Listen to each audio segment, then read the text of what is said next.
En cuarto lugar con 26 puntos. Arela Jacome marcaba la primera anotación. Este remate después del tiro libre que salva a la golera del América. 2 rebotes y Belén Aragón para poner el 2-0. Finalmente Gladys Trujillo colocaría en el segundo tiempo la tercera y definitiva para la victoria de Liga. Como decimos que está cuarta, tercera Ñañas, segundo el Nacional y en primer lugar Dragonas Independiente del Valle con 44 puntos. Y precisamente vamos a mostrarles imágenes de lo que fue la victoria de Dragonas de Independiente sobre la ESPE. Fue 5-0. Karen Flores domina primero y define muy bien la atacante de Dragonas de Independiente para poner el 1-0, el 2-0, y Dali Pérez sería la encargada con este remate al filo del área. Imposible para la arquera de ESPE, ponía el 2-0 y lo festejaban. El 3-0 en el mismo primer tiempo. Aparece otra vez Karen Flores, goleadora, el gol entre ceja y ceja para esta chica que ponía el 3-0, que ya hablaba de la superioridad y era goleada. En el segundo tiempo, llegada por el costado derecho, aplica el freno, engancha el servicio atrás, hay tiempo para dominar, para hacer un lujo y definir así. Amaranta Delgado ponía el 4-0 y Karen Flores, que fue la gran figura, marcó un hat-trick, pondría el 5-0. Dragonas es líder en el fútbol femenino. Esta semana hay Copa Libertadores, juega Liga, juega Emelec, hay Copa Sudamericana, juega la Católica. Mañana tendremos ya toda la información en una semana que esperemos nos traiga buenas noticias al fútbol ecuatoriano. Como siempre, les agradecemos por acompañarnos. Buenas noches.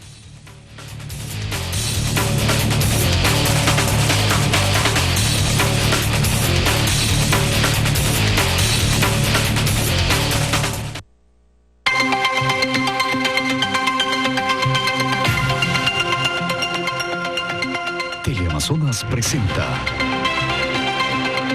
Hora 25 con el auspicio de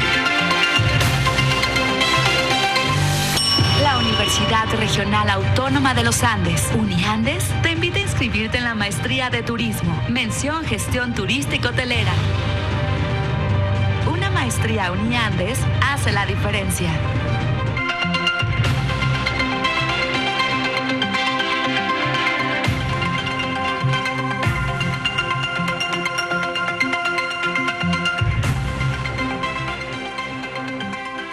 Saludos cordiales, gracias por acompañarnos. Buenas noches, este es el programa Hora 25. Hoy vamos a provocar un encuentro para discutir la situación económica del Ecuador. Todos sabemos que el país enfrenta una realidad compleja y que los indicadores de crecimiento son muy bajos. De hecho, entonces vivimos una recesión. Vamos a discutir los caminos, las salidas y las exigencias del Fondo Monetario Internacional y los organismos multilaterales de crédito. Los expertos y autoridades están hablando de un pacto fiscal, provocar un acuerdo para resolver el Estado que queremos y cómo lo vamos a financiar. Es necesario crear un compromiso nacional que conduzca a manejar con responsabilidad los recursos públicos y que esa administración no dependa del precio del petróleo. Se debe definir una estructura tributaria, una nueva estructura tributaria que permita al Estado tener dinero para sus actividades, pero también permitir al sector privado que tenga oxígeno, que tenga aire para construir un esquema productivo adecuado. Hay que resolver una relación laboral que permita los escenarios adecuados para crear confianza en los inversionistas. La deuda, la competitividad, la seguridad social, el crecimiento del mundo, yo diría, y lo que aquello ocurre en las economías emergentes. En fin, es una agenda extensa la que vamos a provocar y la que vamos a presentar esta noche, con dos visiones y dos propuestas diferentes. Quiero agradecer la participación esta noche de Pablo Lucio Paredes. Él es profesor universitario, es profesor de la Universidad San Francisco de Quito y es un analista de temas económicos. Nos acompaña también Carlos de la Torre. Él fue ministro de Finanzas y también es profesor, es docente universitario. Gracias a la audiencia, aquí empezamos. Belén, buenas noches. Andrés, amigos, muy buenas noches. La situación económica que atraviesa el país en estos momentos es sumamente compleja. Por un lado, el país debe afrontar un alto déficit fiscal, que en 2018 representó el menos 3,6% del PIB, es decir, menos 3.921 millones de dólares. Y según el presupuesto aprobado por la Asamblea para 2019, se proyecta un déficit global de menos 3,3% del PIB, es decir, 3.637 millones. Para cubrir ese déficit precisamente ha sido necesario que año a año el país se endeude. A mayo de 2019, la deuda pública alcanza el 51,2% con respecto al PIB, representando algo así como 55.900 millones de dólares. Y para este año se calcula que solo por concepto de intereses de la deuda pública se van a tener que pagar cerca de 3.300 millones de dólares. De allí que el gobierno se ve obligado a realizar varios ajustes económicos, entre ellos y quizá uno de los más difíciles pero importantes, la reducción del gasto público. Algunos expertos en economía sostienen que no solo se debe reducir el tamaño de la nómina del gobierno central, que alcanza los 9.400 millones de dólares y representa cerca del 31% del gasto público, sino también que se debe ajustar a los gobiernos autónomos descentralizados, a la seguridad social y a las 21 empresas públicas que manejan una nómina de cerca de 39.000 empleados. Pero a este excesivo gasto que tenemos actualmente, también hay que sumarle el estancamiento económico. El Ecuador, en comparación con competidores directos como Colombia y Perú, es un país caro para producir. Por un lado, a causa de la apreciación del dólar frente a otras monedas y por otro, por políticas económicas internas que reducen los niveles de competitividad. Y este estancamiento económico, a su vez, genera otro problema social, la falta de empleo, o por lo menos de un empleo adecuado. Según cifras del Instituto Nacional de Estadísticas y Censos, la tasa de desempleo durante el 2018 fue de 4,1% y este año ascendió a 4,4%. El subempleo pasó de 19,4% a 20,3% y el empleo adecuado cayó de 38,9% a 37,9%. Y si bien preocupa la tasa de desempleo, lo que más genera críticas es la cantidad de personas que se encuentran en el subempleo, es decir, fuera del sector formal. En 2018, 1.544.373 personas estaban en este grupo y ahora son 1.667.278 personas. Además, hay que agregar la falta de inversión en el país, según dicen los entendidos, porque además de ser un país caro para producir, como ya lo dijimos, existe una normativa laboral extremadamente rígida que impide atraer a los inversionistas. Mientras en 2018 Perú y Colombia atrajeron 8.259 millones de dólares y 11.270 millones respectivamente, el Ecuador apenas alcanzó los 1.400 millones de dólares. Pues sí, entonces tenemos una agenda completa para tratar en el transcurso de este programa. Voy a dar la palabra en primer lugar al doctor Carlos de la Torre para conocer su apreciación sobre algunos de los elementos que hemos puesto ya para la discusión, para el análisis. Quizás empecemos con el primer punto, que es el pacto fiscal, que así lo denomina el gobierno. El Estado que queremos, cómo financiarlos, cómo manejar. Buenas noches, le escuchamos. Bueno, muchas gracias, muy buenas noches a todos nuestros televidentes. Siempre es un gusto estar aquí en estas pantallas. Es interesante mirar cómo se han planteado estos elementos del diagnóstico de la economía ecuatoriana. Se empezó por el gasto público, el déficit fiscal, la deuda. De ahí a un segundo nivel se ha hablado de las cifras de desempleo, de subempleo y ¿dónde está el tema fundamental? ¿Dónde están las personas, los seres humanos? Deberíamos haber empezado indicando que la pobreza se ha incrementado en estos 2 últimos años en más del 3%. Eso quiere decir casi 500,000 de ecuatorianos que vuelven a una situación de pobreza, ¿ya? Algo se ha mencionado de que estamos ya entrando en una franca recesión económica, es decir, el Producto Interno Bruto que en 2017 tuvo un repunte de casi 3%, para 2019 estaría en menos 0,5% de acuerdo a una previsión del propio Fondo Monetario Internacional. Es decir, hasta desde el planteamiento de las cifras y de las variables tiene que haber prioridades y los economistas buscamos fundamentalmente que los seres humanos vivamos mejor y en situación de bienestar. Y es evidente que eso no es así en el Ecuador y estamos marchando por un camino contrario a esos propósitos. Ok, gracias Carlos. Voy a dar la palabra al economista Pablo Lucio Paredes, su primera apreciación. Buenas noches. Buenas noches, Andrés, Carlos, a la gente que nos escucha. Debo precisar que me imagino que este programa va a durar 2 o 3 horas, dado todos los temas que planteaste al principio. Avanzamos, ¿verdad? No, estamos de acuerdo, la economía está hecha para la gente y que la gente viva mejor, pero a eso hay que agregar una cosa importante y es que eso pueda ser sostenible, porque mejorar la calidad de la vida de la gente temporalmente siempre se puede hacer. Se lo puede hacer en el hogar, se lo puede hacer en la empresa, se lo puede hacer en el país. Es cuestión de gastar mucho más en cualquier cosa, es cuestión de endeudarse más, es cuestión de raspar la olla en cualquier parte, y eso es cierto a nivel personal y a nivel de país.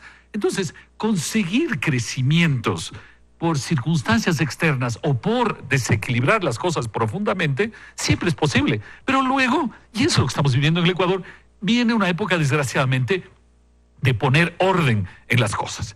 Y sea a nivel personal o de país, cuando uno pone orden en las cosas, no es el mejor momento. Nadie en la familia, cuando les dices, vean, ya pasamos la fiesta, ahora hay que poner, nadie te dice, uy, qué lindo, qué bonito cómo es poner orden en la casa. No, todos están infelices, nadie está contento. Lo mismo sucede en la economía general. El crecimiento que vamos a tener, que digamos es alrededor del 0%, puede ser un poco más, un poco menos, es el reflejo de que se está tratando de poner la casa en orden luego de muchísimos años de despilfarro, ahora, donde puede haber habido crecimiento, pero crecimiento que era absolutamente insostenible. Ahora, pero para poner la casa en orden hay que provocar ciertas prioridades. Quizás el tema público, el tema fiscal, es un tema fundamental. Bueno, hay que resolverlo. Yo creo que siempre, primero, las cosas que se hagan tienen que ser con el objetivo de poder mejorar la vida de la gente de manera sostenible. Ese es el criterio fundamental. Y yo te diría, y tú lo señalaste antes, Andrés, hay tres temas que algunos que están concadenados, obviamente, pero hay al menos 3 temas que son bien importantes en el país. El uno, el tema fiscal. El otro, el tema de la competitividad, y el otro, el tema laboral. Digamos, entre muchas cosas, creo que esos son los 3 temas muy importantes, pero siempre con el mismo objetivo, que es la gente. La gente. Ya. Los 3 o 4 aspectos fundamentales por los cuales hay que transitar. Ya, exactamente. Pero aquí también hay que matizar cómo es que se plantean estos temas en términos de su inconveniencia o cómo pueden resultar problemas para la economía. Porque acá muchas veces se adjetiviza, por ejemplo, un enorme gasto público, un déficit fiscal grande, sobreendeudamiento, es lo que estamos oyendo todo el tiempo. Pero son adjetivos absolutos, cuando en economía formal tienen que relativizarse. Entonces, no es que es una situación, o no era una situación dramática, ni podemos decir que eran desequilibrios enormes.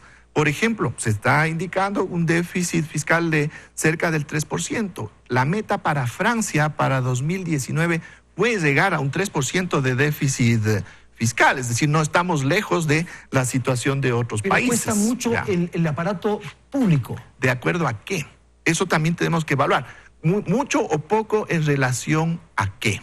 Ya. Por ejemplo, en el tema de deuda, el discurso del sobreendeudamiento a mí como ministro me generó muchos problemas cuando tuvimos que hacer colocación de bonos soberanos en enero de 2018 por las malísimas señales que se genera de un debate que acá se lo maneja políticamente y no técnicamente. Según cifras de la CEPAL, ¿ya?, que es un organismo de las Naciones Unidas que utiliza información oficial de los países bajo metodologías del Fondo Monetario Internacional, ubica la deuda consolidada del gobierno central del Ecuador para el cierre de 2017 en 28.4% del PIB, cuando el promedio de América Latina fue 38.4%. Es decir, nuestro nivel de endeudamiento, por debajo del 10 puntos porcentuales por debajo del promedio de América Latina. ¿Ya? Entonces, el momento en que matizamos estas Carlos, cifras... No le es un problema el aparato público, no le es un problema la deuda. ¿Dónde está el problema? A ver, no es que no sea un problema, es la dimensión del problema y la priorización de los mecanismos para atender ese problema. Si es que por atender ese problema, por el otro lado, vamos a empobrecer a la población, vamos a hacer que caiga el Producto Interno Bruto, vamos a hacer que caiga el empleo formal, porque así están diseñadas estas recetas. Vamos a generar un problema en la balanza comercial porque se abren las importaciones, etcétera, etcétera, etcétera. De pronto corregimos ese problema, pero generando impactos negativos gravísimos en términos del bienestar de la población, cuando existe un conjunto amplísimo de otros instrumentos que pueden aplicarse sin sacrificar el bienestar de la población. Pablo Lucio Paredes. Mira, el discurso cuando el precio del petróleo era alto es que había que seguir gastando. Y ahora que el precio del petróleo y otras circunstancias son menores, también hay que seguir gastando. O sea, la receta es siempre sigamos gastando. Y eso la gente lo sabe, no es cierto ni válido ni a nivel personal ni a nivel de país. Ahora, sobre las cifras que menciona Carlos, nosotros hemos entrado en un programa con el Fondo Monetario y se está aplicando al Ecuador una metodología internacional. Antes podíamos decir, estamos haciendo una metodología que a nosotros nos gustaba. La metodología internacional que está aplicando el Fondo Monetario dice, la deuda total del gobierno ecuatoriano es más del 50% del PIB. Recordemos simplemente que países cercanos como nosotros, caso de Perú o Chile, están en la mitad, están alrededor del 25%. ¿Sí? Hay otros países de a 50%, nosotros estamos en el 50 y pico, y ojo, si nosotros agregamos otras cosas que a nivel personal diríamos, ¿cómo que no contamos eso? Eso es deuda. Le debo a la tienda de la esquina, le debo, no le debo, hay que poner, pues. En realidad, la deuda supera los 60.000 millones de dólares. Entonces, no podemos decir que la deuda en el Ecuador es menor al 30 y que no hay que preocuparse. La deuda está camino, supera los 60.000 millones de dólares. Para corregir esto, hay un costo social, hay un costo político, lo un que ajuste. dije antes, poner orden en casa nunca es el momento más agradable, pero es necesario. Y cuanto mejor se lo hace, y el mejor obviamente es el tema de discusión, cómo se lo hace, ¿no? Hay que hacerlo, ¿sí? Ahora, el tema de la deuda del Ecuador está alrededor de los 60.000 millones, no en el 28% del PIB. El tamaño del Estado. El Estado ecuatoriano llegó a representar más del 40% del PIB y ahora todavía representa cerca del 40% del PIB. Es obviamente un tamaño enorme frente a cualquier estándar razonable. Ahora alguien me dirá, sí, pero los suecos gastan mucho más. Sí, pero los suecos, cuando tenían el nivel de vida del Ecuador, no gastaban en el Estado lo que gastan actualmente, ¿sí? Es un Estado enorme. Y además yo creo que todos los ecuatorianos en la vida diaria sabemos que hay una enorme cantidad de cosas inútiles e improductivas que hace el Estado. Esas son las que hay que eliminar. No es que hay que eliminar educación, salud. No. Hay que eliminar la cantidad de cosas inútiles que hace el Estado. Y el momento en que se elimina eso tiene un costo, dice usted. Y las personas y el ser humano. A ver, yo creo que en términos de optimizar el tamaño del Estado vamos a estar de acuerdo. Pero ahora, ¿qué es optimizar? ¿Es cortar a machete limpio o ir buscando justamente estos espacios de ineficiencia que creo que todos estamos de acuerdo? No está a machete limpio, más bien hay exigencias de que sea más radical, más extremo, que siga reduciendo. Sobre la base de qué estudios, dónde se recorta, a quién se le recorta. Pero vamos con precisiones. Cuando yo hago referencia a cifras, yo estoy utilizando términos técnicos de metodología internacional. Yo hablé de deuda consolidada del gobierno central. ¿Para qué aclaro esto? Una cosa es la deuda, y según el Fondo Monetario no es que acá se pudo aplicar cualquier metodología. Todo el tiempo hemos sido auditados porque hemos firmado convenios internacionales para el manejo de estadísticas y cada misión que viene del Fondo Monetario verifica que se cumplan las metodologías de registro estadístico de las variables macroeconómicas. Pero una cosa es el Estado central, una deuda que se paga con recursos del presupuesto general del Estado, básicamente con impuestos. Pero otra cosa son las empresas públicas que se adicionan al Estado, que tienen sus propios balances, Petroecuador, TAM, etcétera. El Estado. Sí, pero son los diferentes niveles de deuda que se van calculando. Entonces son las precisiones metodológicas establecidas y eso no ha cambiado. Donde existen ciertas diferencias entre una forma de cálculo y otra son en los espacios que los propios manuales del Fondo Monetario establecen en función de las realidades de los países. Voy a poner un ejemplo muy claro.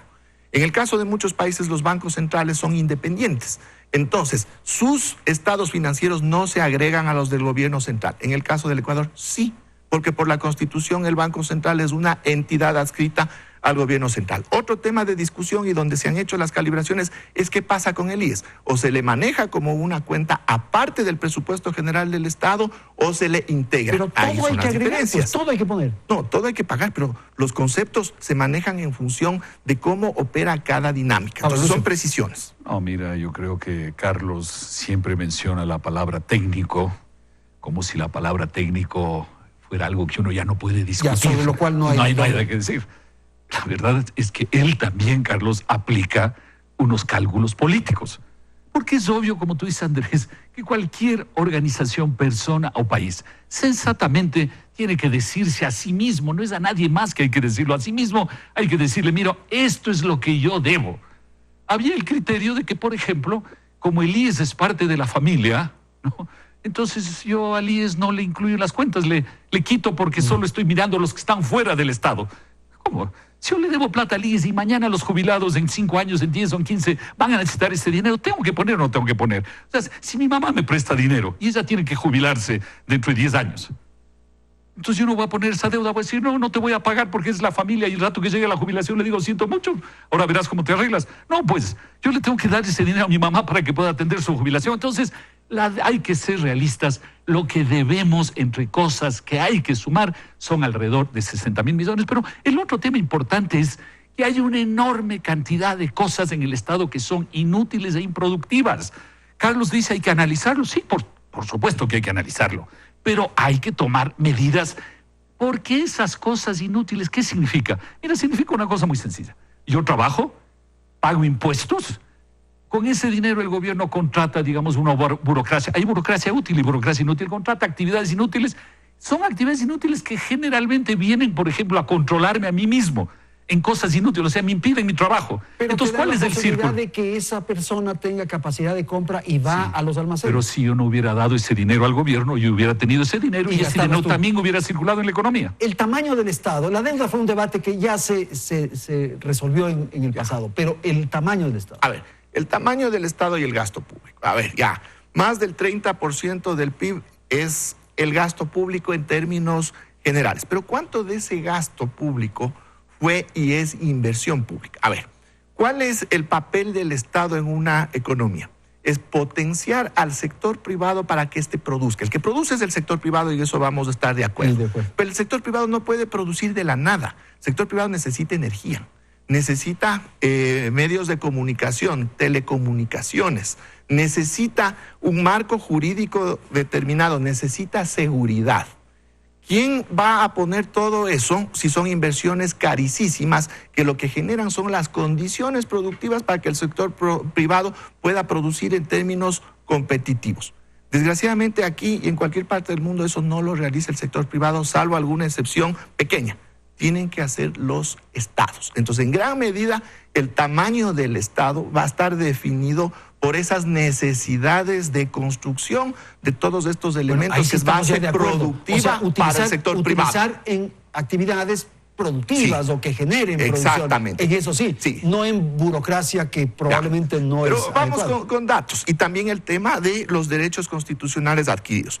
El último presupuesto que estuvo bajo mi responsabilidad es el del 2018. El 88% del gasto en nómina se iba a 3 sectores: educación, salud y seguridad. Es decir, solo el 12%, podríamos decir, correspondía a la nómina de todo el resto de ministerios y entidades que operan bajo el presupuesto general del Estado. Es decir, que si es que se hace un recorte que supere ese 12%, se acerca al 12%, como no es que vamos a poder eliminarnos todos los otros ministerios, va a implicar recortes en educación, salud y seguridad, donde el grueso de la nómina está en los maestros, en los médicos, en las enfermeras. Entonces ahí viene el punto, ¿dónde hacemos los recortes desde una perspectiva técnica y que sean unos recortes que valga la pena? ¿Dónde hacemos los recortes? Mire, yo creo que cuando se habla de gasto corriente se tiende a hablar de algo malo y el gasto de inversión bueno. En realidad hay gastos corrientes buenos y malos y hay gastos de inversión buenos y malos. Lo que hay que mantener son las cosas que son útiles y productivas para la sociedad. Cuando Carlos menciona que el Ministerio de Educación, Salud y Seguridad llevan el 88%, la cifra es un poco menor, pero bueno, no vamos a entrar en ese detalle. Pero eso incluye una cantidad de gastos que no son gastos del profesor, son gastos administrativos, de burocracia en esas entidades, es decir, en esos campos. Sin cambiar la educación también se puede hacer recortes. Pero luego hay el tema de la inversión. Parecería que el gasto de inversión, porque es inversión, es bueno. No, simplemente así en 2 segundos. Recordemos cuál es la utilidad del terreno aplanado en la refinería del Aroma al lado de Manta. 1.200, 1.300 millones, 1.500 millones. Está el terreno aplanado. Yo les he propuesto a los amigos del Delfín que tienen el estadio del Hokkaido de equipo de Manta, que no es tan fútbol. bonito, la verdad, el Hokkaido, que vayan a jugar ahí, sería un buen lugar. El aeropuerto de Santa Rosa, al lado de Machala. Hay un vuelo en la mañana, un vuelo en la tarde, costó cerca de $100 millones, etcétera. Como eso hay un listado de cosas. Lo que pasa es que se confunde actividad económica y actividad productiva. Entonces, en Manta, y al lado de Manta, ¿hubo actividad económica? Sí. Se movieron tierras, se contrató gente, etcétera. ¿Sirvió para algo? No sirvió para nada. Entonces, lo importante es cosas útiles y productivas, sean corrientes o de inversión. Ok, hacemos una pausa ahí para luego volver con una segunda parte del programa en donde vamos a tratar aspectos que tienen que ver con los tributos, con la confianza para las inversiones y el tema laboral. Ya retornamos.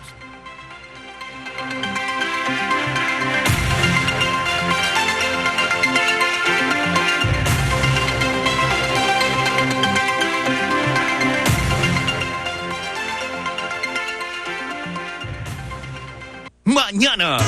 Hermano, ¿me vas diciendo ya dónde está mi mamá? Mi mamá está en la casa de la familia de tu novia.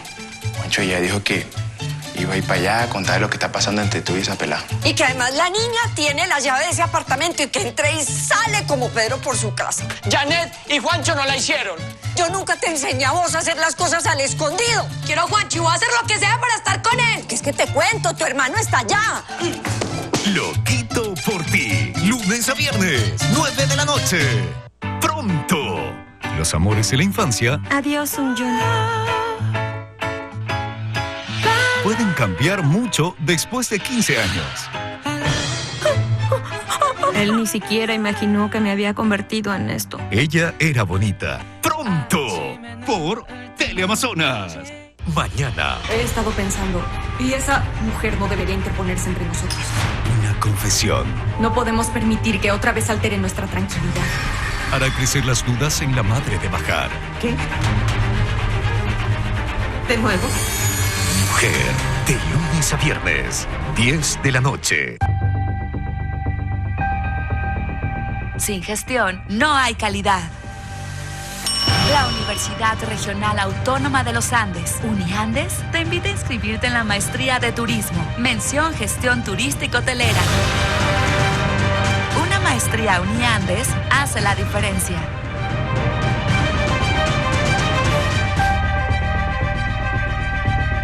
To the height of your dreams.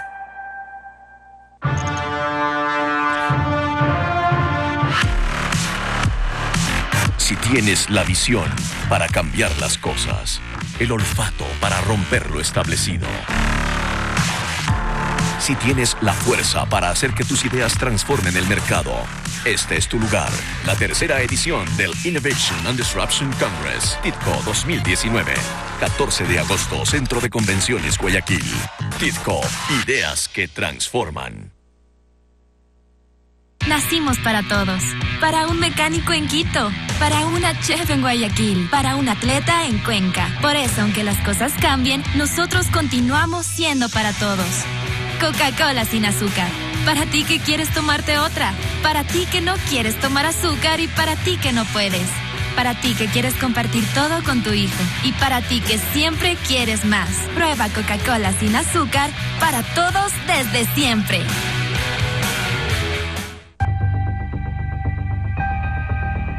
Sin gestión no hay calidad. La Universidad Regional Autónoma de los Andes, Uniandes, te invita a inscribirte en la Maestría de Turismo, mención Gestión Turístico-Hotelera. Una maestría Uniandes hace la diferencia.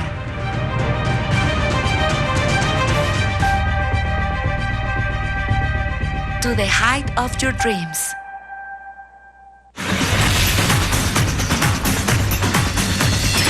MasterChef, próximamente.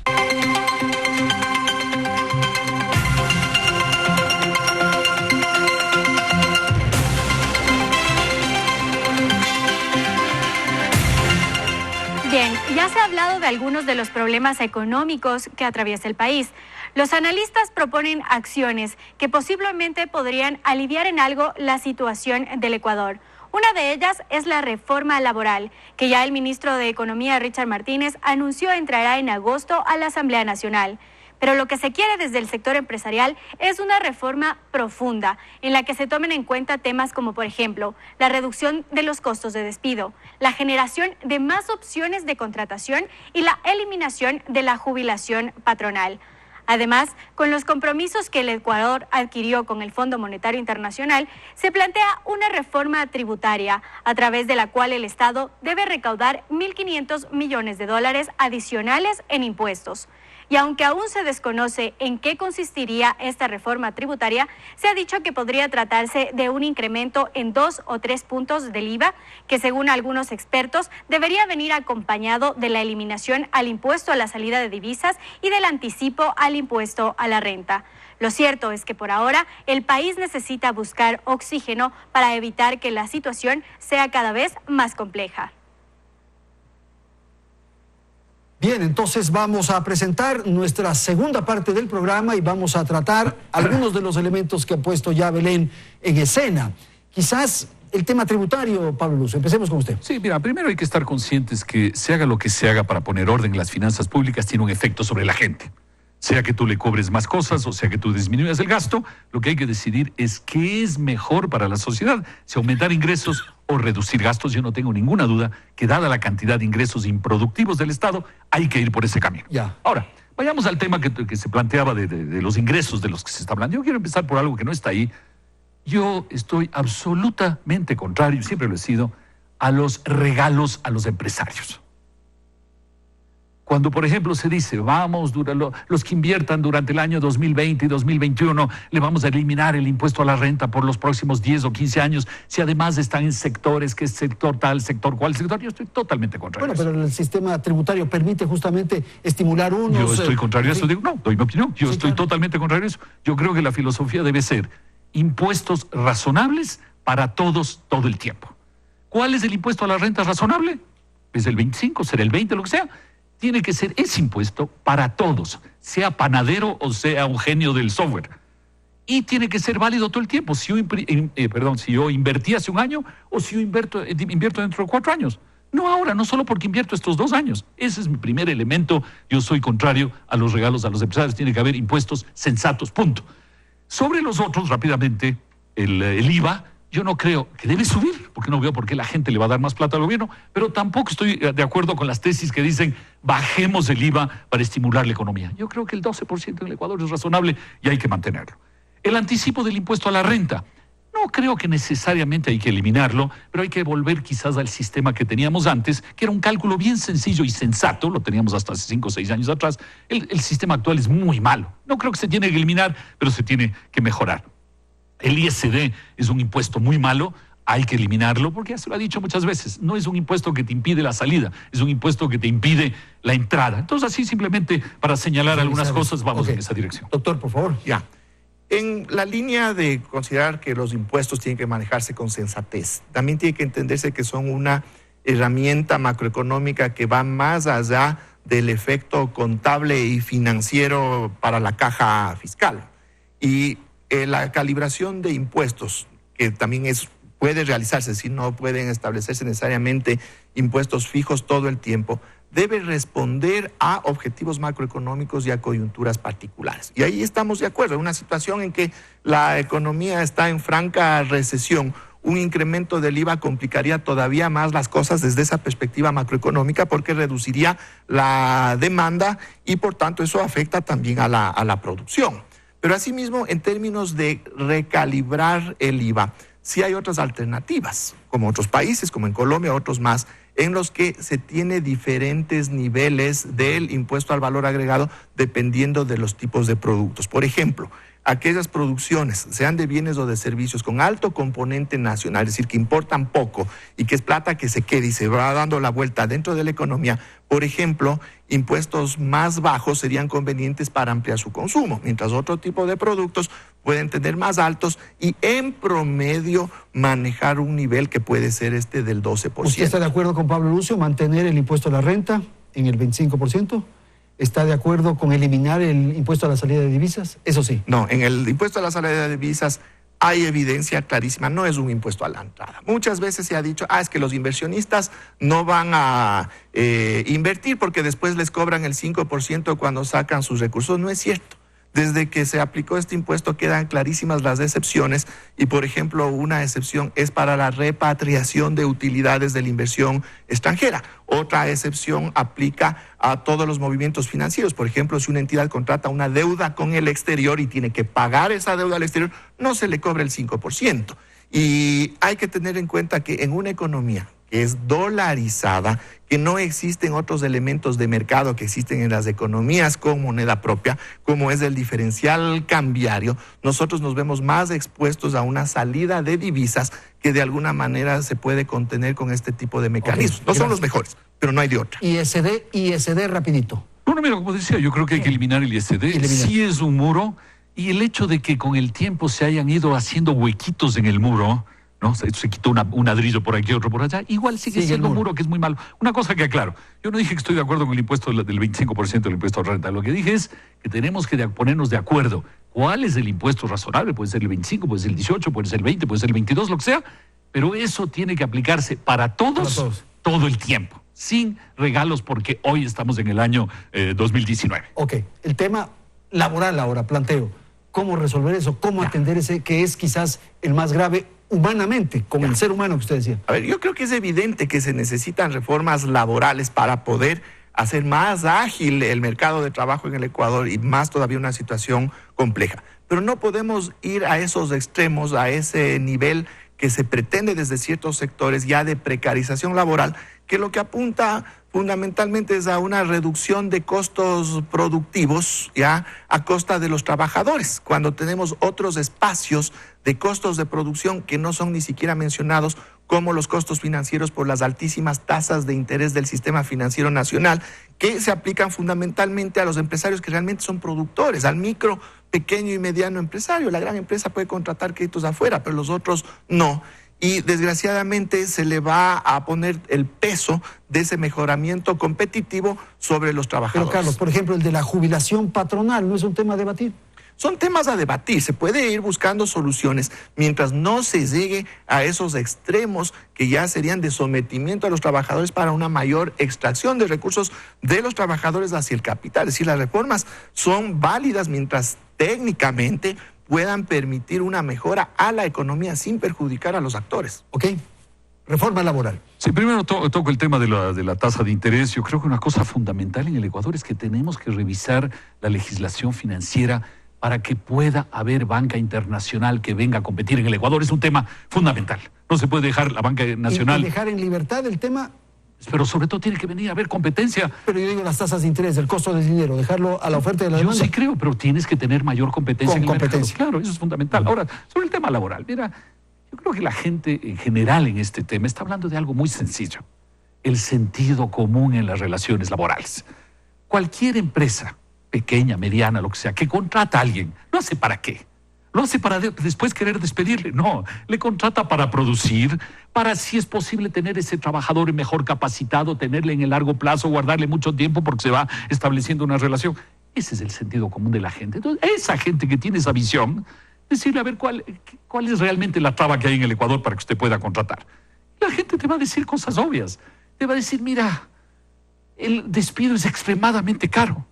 No es que yo quiero despedir, pero cuando tengo que hacerlo es extremadamente caro. Los costos son muy altos. La flexibilidad para trabajar es tremendamente complicada. En ciertas actividades yo necesito, porque las plantas, por ejemplo, las plantas no crecen de lunes a viernes, crecen de lunes a domingo y otra vez de lunes. Entonces necesitamos flexibilidad en los horarios, necesitamos flexibilidad en una serie de cosas. Es lo que la gente te dice. La gente no te está diciendo, yo quiero una reforma laboral para aprovechar. Exacto. No, cosas de sentido común. Bueno, pero sí puede haber eso también. Puede haber, por supuesto. Por eso la ley para eso tiene que haber una corregir. justicia que actúe de manera eficiente para sancionar a la gente que sí tiene esa visión, que es la de yo voy a tratar de aprovecharme lo máximo de esto y no le voy a pagar a fin de mes, pero yo sé que el trabajador no me puede reclamar porque porque cuida su puesto, entonces yo sigo sin pagarle. No, tiene que haber reglas obvias, razonables. Nadie está pensando en eso, se está pensando en cosas sensatas de sentido común que hay que hacer en el Ecuador. Esto tiene que ver con la competitividad y se señala con insistencia que el tema laboral, el costo laboral es muy alto y que por lo tanto nos impide ser competitivos. A ver, más allá del costo laboral, porque ahí también hay que matizar, el costo laboral es alto cuando la productividad es baja. Con una productividad más alta, ese costo en términos relativos sería menor. Pero como dice Pablo, sería excelente que se piense desde esa lógica de buscar beneficios para la sociedad con las reformas laborales. Pero hay sectores que no están pensando en eso, están diciendo que los trabajadores podrían trabajar las 40 horas en 3 o 4 días, que puedan trabajar hasta 12 horas sin pagos de horas extra, que no exista el pago de horas extras si trabajan los fines de semana conforme se van adecuando los horarios de trabajo. Entonces ahí ya estamos superando ese límite que es de lo razonable, de lo que se puede discutir, donde se pueden encontrar soluciones. Por eso digo, sería excelente que todo el mundo pensara desde una lógica de beneficio para todos, pero no es así porque tenemos ya evidencia clarísima de que desde ciertos sectores se pretenden otras cosas. ¿Y por qué no somos competitivos, según su criterio? Hay diversos elementos. Ciertamente el costo laboral en el Ecuador es más alto por la misma dolarización, ¿ya? Tenemos bastantes ineficiencias desde el propio sector privado. Muchas veces se dice, la baja productividad que después deriva en baja competitividad es por los costos altos, porque somos ineficientes, pocos productivos, pero a veces le identificamos que todos estos problemas están a nivel del obrero, del trabajador. Y yo diría, ¿no son a veces también poco productivos y demasiado bien pagados los gerentes de las empresas, los altos ejecutivos que no están al mismo nivel de un par de otros países? ¿Quién incide más en el desempeño de la empresa? ¿El último de los obreros o sus niveles directivos? Es decir, tenemos que hacer una evaluación en todos los niveles y no limitarnos o reducirnos a decir, es que los costos laborales aquí son más altos que en los países vecinos. ¿Y los empresarios se volvieron cómodos durante el gobierno de Correa? Definitivamente. ¿Por qué? Porque se dieron varios factores que determinaron que se podían generar ganancias por otros espacios que no eran necesariamente haciendo contratos con el Estado. No siendo eficientes productivamente. Economista. Mira, competitividad le planteo, ¿no? Sí, mira, terminando el tema laboral, yo creo que hay que hacer cosas, insisto, de sentido común. Si hay ciertas actividades donde tú tienes que estirar la semana, de las 40 horas, de 5 a 6 días, eso es sensato. Si no vamos a decir, entonces nada es sensato, nada es de sentido común. Es obvio que tú... Ahora, si tú me decías, no vas a hacer 40, sino 44, bueno, tienes que pagar las 4 adicionales como horas extras. Pero las 40 deben poder estirarse. En ciertas actividades yo debo poder decir a la gente, vea, vamos a trabajar, por decir algo, 4 horas al mediodía y 4 horas en la noche, si es que tengo un restaurante. Yo no tengo, así que no sé cómo funciona, pero me imagino. En fin, tiene que haber cosas de sentido común, pero no podemos creer que todo es un abuso del trabajador. El sentido común de la gente normal, eso es lo que funciona razonablemente y así son las experiencias mundiales. Se ha señalado el tema laboral, se ha señalado, o no se ha señalado tal vez, el tema de la apertura externa. Mira, hay una cosa que es fundamental, Andrés. La mejor forma de sacudir a los empresarios, de lo que se ha hablado, ¿no? De sacudir es la competencia. No hay otra forma.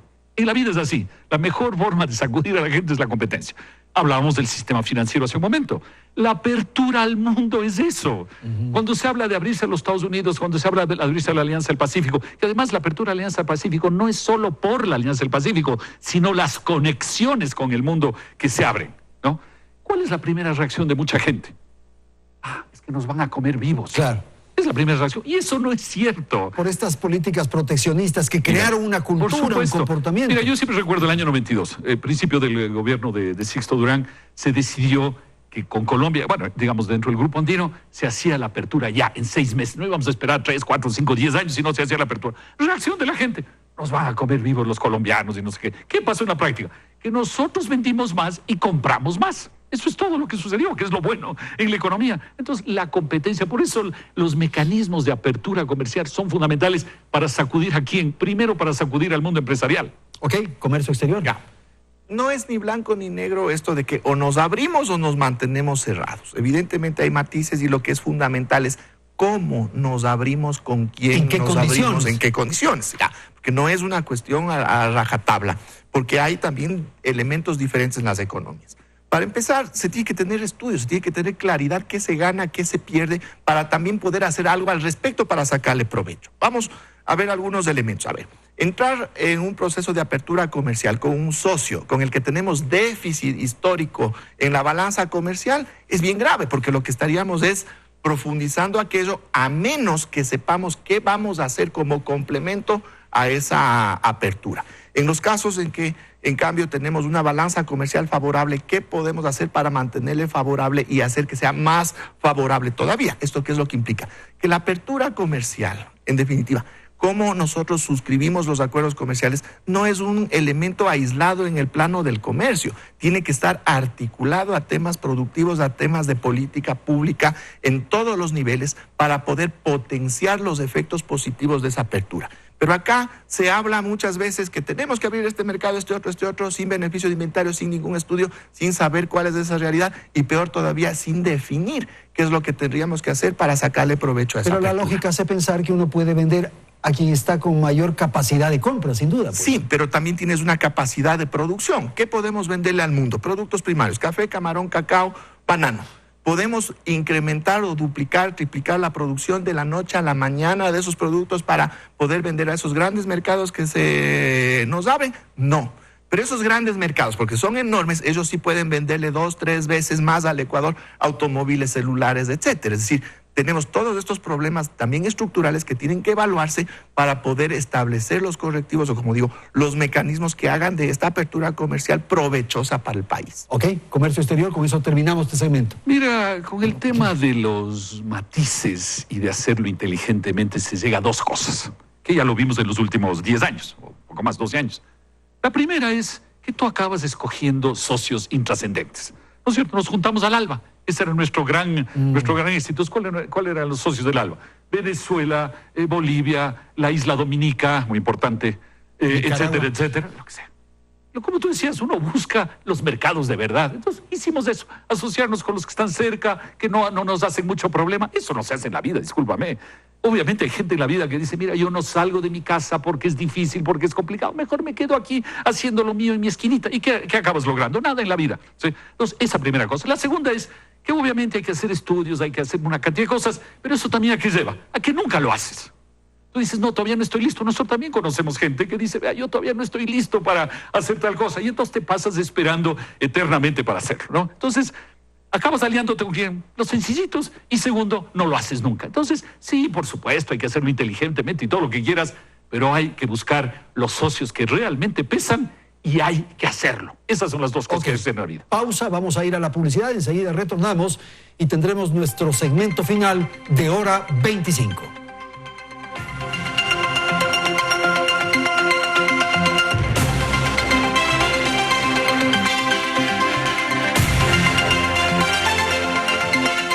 Mañana. He estado pensando, y esa mujer no debería interponerse entre nosotros. Una confesión. No podemos permitir que otra vez altere nuestra tranquilidad. Hará crecer las dudas en la madre de Bajar. ¿Qué? ¿De nuevo? Mujer, de lunes a viernes, 10 de la noche. ¡Mañana! Hermano, ¿me vas diciendo ya dónde está mi mamá? Mi mamá está en la casa de la familia de tu novia. Juancho ya dijo que iba a ir para allá a contar lo que está pasando entre tú y esa pelada. Y que además la niña tiene la llave de ese apartamento y que entra y sale como Pedro por su casa. Janet y Juancho no la hicieron. Yo nunca te enseñé a vos a hacer las cosas al escondido. Quiero a Juancho y voy a hacer lo que sea para estar con él. Que es que te cuento, tu hermano está allá. Lo quito por ti. Lunes a viernes, 9 de la noche.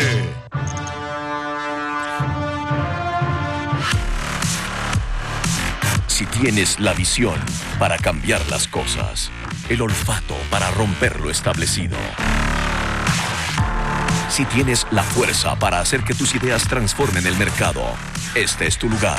La tercera edición del Innovation and Disruption Congress, TIDCO 2019. 14 de agosto, Centro de Convenciones Guayaquil. TIDCO, ideas que transforman. ¡Nuevo yogur explosión de vainilla y frutos rojos! ¡Hola, youtubers! Nos han puesto un reto muy loco. El yogur reto es que hagan la mejor explosión del planeta. ¡Explosión bomba de agua! ¡Explosión volcánica! En Yogoso hicimos la mejor. El nuevo Yogoso explosión de vainilla y frutos rojos. Nuevo Yogoso de frutos rojos y la vainilla. ¡Qué maravilla! Yogoso explosión de vainilla y frutos rojos, de vainilla y frutos rojos, rojos, rojos.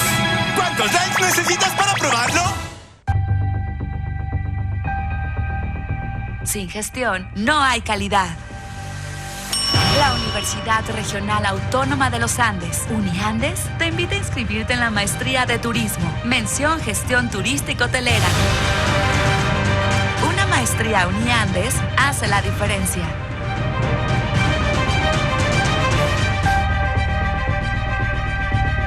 To the height of your dreams.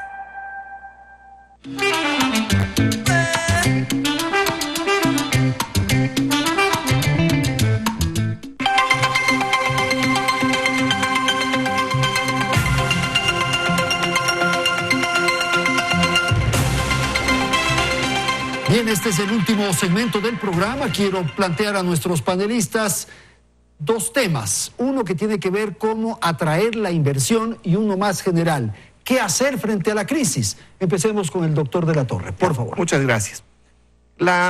El concepto de inversión extranjera directa como un mecanismo que vendría a salvar nuestras economías se ha vuelto lugar común, y diría aquí en el Ecuador y quizás un poco en América Latina, porque desde la perspectiva técnica no se puede generalizar a la inversión extranjera directa como un elemento que por sí mismo genera cualquier tipo de beneficios. Desde una perspectiva financiera, toda inversión saca más recursos de los que coloca. El inversionista coloca un capital, recupera el capital y recupera los rendimientos de ese capital. Así que en términos financieros, toda inversión le saca más plata a los países de lo que ponen en el largo plazo. Pero ¿dónde están los beneficios? Saca más dinero. Claro, en términos financieros, sino ¿para qué invierten?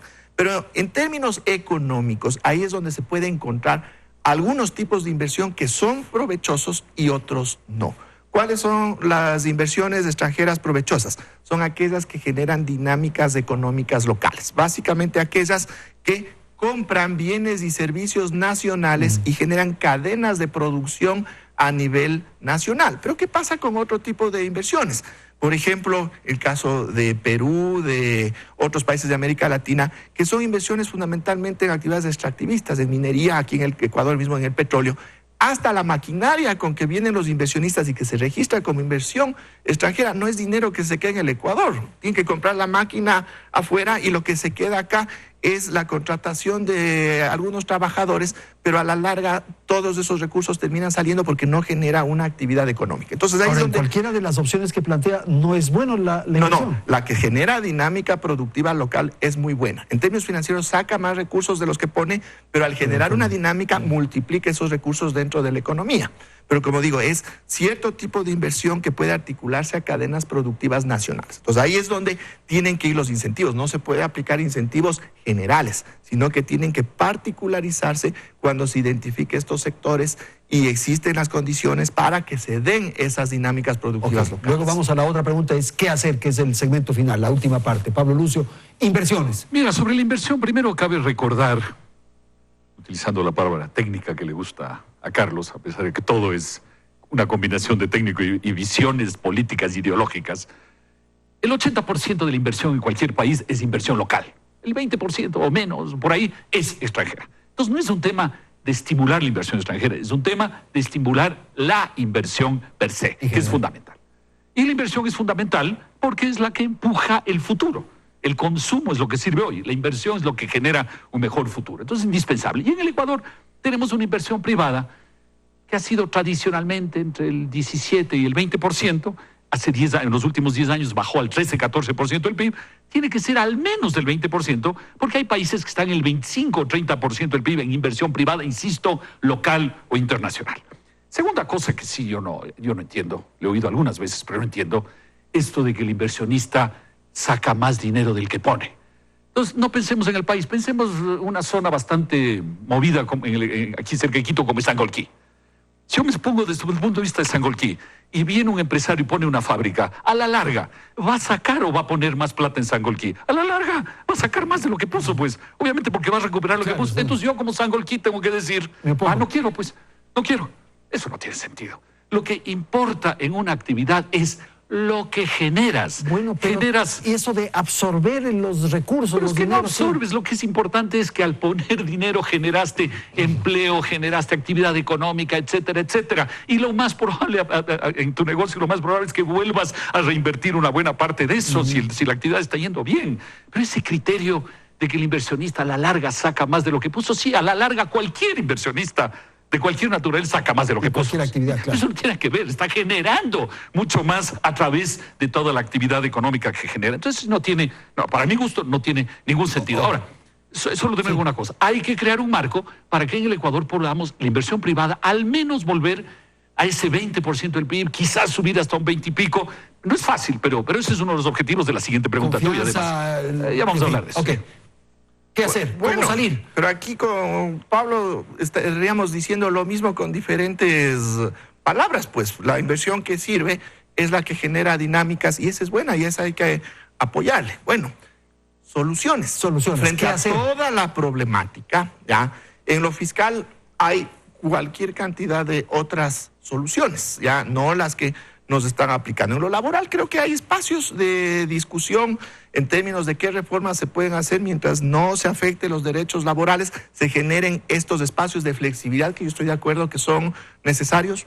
En temas de comercio exterior está bien entrar a procesos de apertura, pero sabiendo exactamente los costos, los beneficios, qué es lo que tenemos que hacer en términos productivos, competitivos para sacarle provecho. Y en algo que también vamos a estar de acuerdo, se tiene que establecer ya mecanismos para abrir el mercado de intermediación financiera en el Ecuador. Y ese fue un elemento que se trabajó cuando yo estuve a cargo del Ministerio de Economía y Finanzas, pero claro, hubo una oposición muy grande desde los sectores que van a ser afectados con esa competencia. Y básicamente el problema por el cual no entran las entidades financieras acá es que para ellas ponerse una sucursal aquí resulta muy caro porque tienen que constituir como que fuera un banco completo. Las entidades internacionales que están acá no son sucursales, en realidad son bancos completos. Entonces, con esos costos de entrada a nuestro mercado establecidos en la norma desde hace años por ciertos intereses, se ha impedido que puedan entrar recursos desde fuera a través de banca internacional, que de paso les resultaría un negociazo por las altas tasas aquí a las que podrían colocar y aún más bajo que las tasas actuales frente a las tasas a las que están colocando recursos en el exterior. Pero bueno, vamos coincidiendo, hay que tomar alguna decisión en el ámbito fiscal, en el tema tributario, competitividad y este aspecto final del sistema financiero. Sí, lo señalamos al inicio, ¿no es cierto? Que eran los 3 o 4 temas que tú resumiste muy bien. Y además hemos avanzado rápido. Sí, hemos resuelto ya prácticamente todo. El tema fiscal, tiene que haber un esfuerzo de reducción del gasto inútil e improductivo, que es mucho. ¿Tiene un impacto? Sí tiene un impacto, pero al menos tiene un impacto en el sentido de que estás eliminando cosas inútiles, ¿no? Eso es el tema fundamental. La economía sale ganando, pero hay un impacto mientras tanto inevitable. En ingresos ya hemos mencionado el tema del ISD, el tema de tener un anticipo a la renta más razonable, el tema de aplicar, al menos yo creo, esta filosofía de que los impuestos tienen que ser razonables para todos, todo el tiempo. Hay cosas inútiles, por ejemplo, con el impuesto a los cigarrillos en el Ecuador, que es altísimo, y lo que hace generar contrabando. Hay más contrabando, hay más temas de salud, más temas de mafias y el Estado recibe menos plata. Entonces, por ejemplo, es un tema que no es tan importante, pero es un tema dentro de las reformas que hay que hacer. Luego hablábamos de la apertura externa. Hay que abrirse al mundo. Hay que estudiar, hay que hacer lo que sea. Hay que abrirse al mundo de manera inteligente, pero hay que hacerlo. Uno no puede pasarse en su esquinita esperando que pase algo para lanzarme. Hay que lanzarse, así es la vida. Hay que lanzarse preparado, pero no hay que eternizarse. El tema laboral, ya lo hemos dicho, el sentido común. Las cosas que no funcionan son las cosas de sentido común. El despido en el Ecuador es demasiado caro, obviamente lo es. Y no es porque uno quiere que sea menor para el trabajador, no. Es porque simplemente no se puede manejar de esa manera.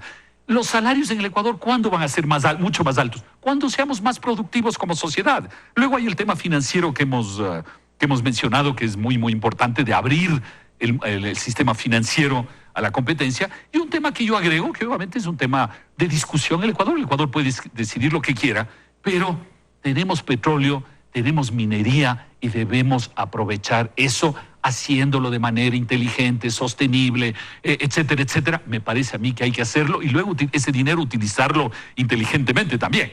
Hay que hacerlo. Ahora, Pablo Lucio, vamos a terminar. ¿Qué está pasando en el mundo? ¿El mundo está creciendo, no está creciendo? ¿En qué circunstancias está? ¿Y cómo afecta eso a las economías emergentes? Mira, yo voy a señalar por el poco tiempo dos cosas. Primero, todas las proyecciones muestran que el mundo desgraciadamente va a crecer menos y una de las razones son todos los líos que arma el presidente Trump en su bronca con la China, en su bronca con el uno, con el otro, con Europa, con todo el mundo. Es una de las razones. Es un tema muy complicado. Y el otro tema que más bien de cierta manera es favorable para el Ecuador es que hace 6 meses se hablaba de que iban a seguir subiendo las tasas de interés. Hace 3 meses se hablaba de que se iban a estabilizar y hoy se habla de que van a bajar las tasas de interés en el mundo, lo cual eso para el Ecuador sí es una cosa razonable. Ok, con usted terminamos, doctor.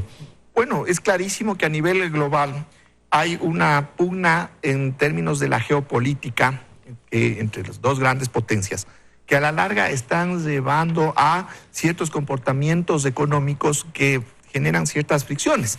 Los mismos Estados Unidos están ahora en un andarivel